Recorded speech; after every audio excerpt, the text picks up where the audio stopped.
বাঙালির সর্বশ্রেষ্ঠ উৎসব দুর্গাপুজো তো চলেই এলো, আর আমাদের বাড়ির ঠাকুরও কিন্তু আস্তে আস্তে সেজে উঠেছে। এখানে ঠাকুরের আজকে মুখবদন সেটা লাগানো হয়েছে। আর এদিকে কোনটা কোন ঠাকুর আমার ভাইপো চিনিয়ে দিচ্ছে, আপনারা চিনে নিন।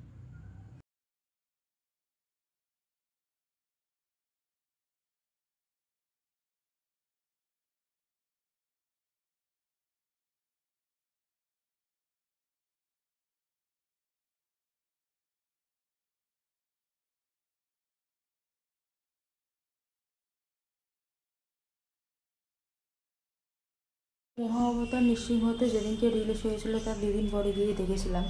তো খুব ইচ্ছে ছিল আবার একবার দেখার, তো সময় হচ্ছিল না, তাই আজকে মনটাও ভালো নেই, তাই সময় বার করে যাচ্ছি নৃসিংহদেবটা আবার দেখতে।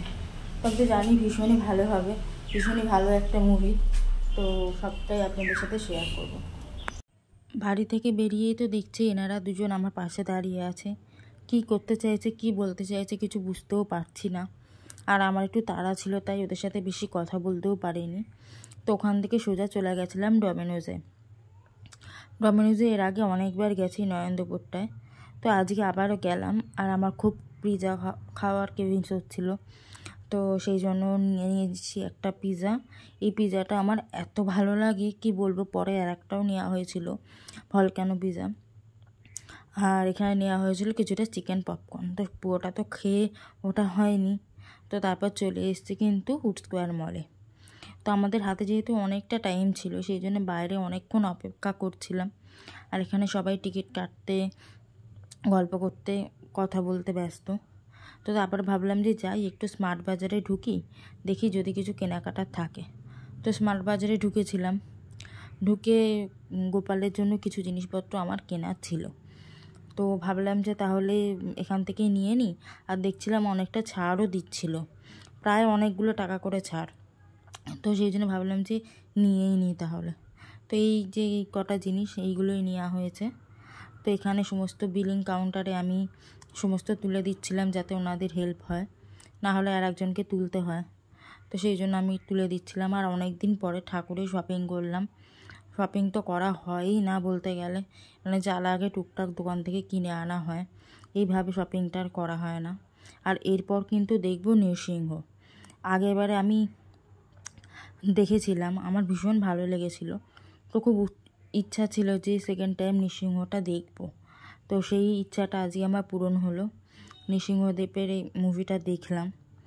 আর অনেকটা টাইম ছিল বলে এই যে ফুড কোর্টটা এর ভেতরে গিয়ে বসেছিলাম। এখানেও খাবার দাবার পাওয়া যায়, কিন্তু এত পেট ভর্তি ছিল যে কোনো কিছু খাওয়ার মতো ইচ্ছা বা অবস্থা ছিল না। তো এখনও গেট খোলেনি, তো গেট খুললে তবে আমরা ঢুকবো। তো 10-5 মিনিট আগে মানে গেট ওপেন হয়। তো যাই হোক, এখানেই বসে আছি। আর শুধু মুখে তো আর বসে থাকা যায় না, এবারে একটু ছবি তুলছি, একটু সেলফি নিচ্ছি, একটু ভিডিও করছি, এই করে সময়টা কাটাচ্ছি আর কি। তো এরপর নৃসিংহ দেখব, দেখে তারপর বাড়ি যাওয়ার পালা। এবার আমাদের নরেন্দ্রপুর থেকে অটো পাওয়ার যা প্রবলেম হয় কি বলবো আপনাদেরকে।